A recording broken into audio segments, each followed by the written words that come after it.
मध्यस्थ दर्शन पर आधारित जीवन विद्या के प्रणेता श्री सोम त्यागी ने आधुनिक जीवन शैली पर पुनर्विचार का आह्वान किया। एक विचारोत्तेजक प्रवचन में प्रख्यात प्रणेता श्री सोम त्यागी ने श्रोताओं को रुककर उन प्रतिमानों का परीक्षण करने के लिए आमंत्रित किया जो उनके दैनिक विकल्पों और उनके जीवन की व्यापक दिशा को निर्देशित करते हैं।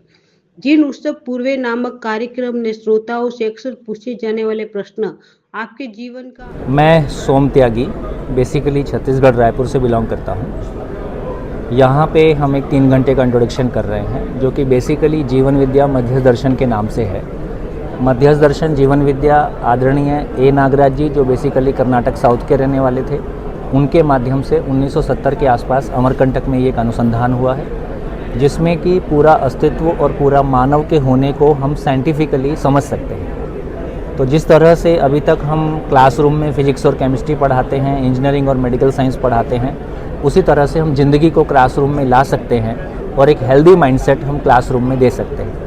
यदि एक हेल्दी माइंडसेट क्लासरूम में दिया जा सकता है तो हमारे परिवार बेहतर हो सकते हैं और समाज भी भय से मुक्त हो सकता है और एक राजनीतिक व्यवस्था जो कि हम पूरे विश्व में चाहते हैं, एक सही अर्थों में उसके लिए एक स्वस्थ मानसिकता यदि बाई एजुकेशन तैयार हो सकती है तो हमारा राजनीतिक ढांचा भी स्वस्थ हो सकता है। तो जो कुछ भी मानव की अपेक्षाएं हैं, चाहनाएं हैं, वो शिक्षा विधि से मानव में गुणात्मक परिवर्तन हो सकता है और हम एक स्वस्थ जिंदगी, स्वस्थ समाज के रूप में जी सकते हैं। ऐसी एक नई संभावनाओं को चर्चा करने के लिए इस दर्शन के माध्यम से हम लोग इकट्ठा हुए हैं।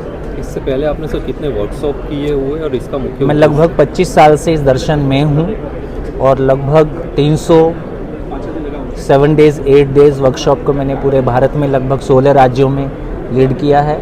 मेरे जैसे हमारे और तमाम मित्र हैं जो इसी तरह से देश भर में बिना किसी आर्थिक अपेक्षा के, इस काम को हम किसी आर्थिक अपेक्षा के लिए नहीं करते हैं, इससे हमको ज़िंदगी मिली है, हमारे परिवारों को ज़िंदगी मिली है, तो अन्य परिवारों के साथ मित्र भाव से हम देश भर में इसको शेयर करते हैं। ये वर्कशॉप के दौरान आपको इतनी क्वेरी आती होगी कि हमको ये प्रॉब्लम आती है, उसका आप किस तरह से सॉल्यूशन का लाते हैं? देखो, सारी जो भी प्रॉब्लम चाहे पर्सनल लेवल पे है, चाहे फैमिली लेवल पे है, कि समाज पे है, कि व्यवस्था के लेवल पे है, अल्टीमेटली ये तो इसका इतना ही मतलब है कि ये एग्जिस्टेंस जैसा है, ये नेचर जैसी है, नेचर में तो कोई प्रॉब्लम नहीं है। तो ये सारी प्रॉब्लम केवल इस बात की सूचना है कि एग्जिस्टेंस जैसा है और नेचर जैसा है, हम उसको नहीं समझे हैं। तो अंततः जो मूल प्रश्न है वो ये है कि आखिर ये सृष्टि कैसे बनी, किसने बनाई, क्यों बनाई, क्या पर्पज़ है। मैं इस सृष्टि का एक पार्ट हूँ, तो मैं यदि सृष्टि का पार्ट हूँ और ये सृष्टि कैसे बनी, किसने बनाई, क्यों बनाई, है ना, इसका पर्पज़ क्या है, यदि उसको क्लैरिटी, मेरे को वो क्लैरिटी हमको हो जाती है और ये क्लैरिटी बाई एजुकेशन हो जाती है, तो मेरे लिए भी क्लैरिटी आ जाती है कि संसार में मुझको करना क्या है।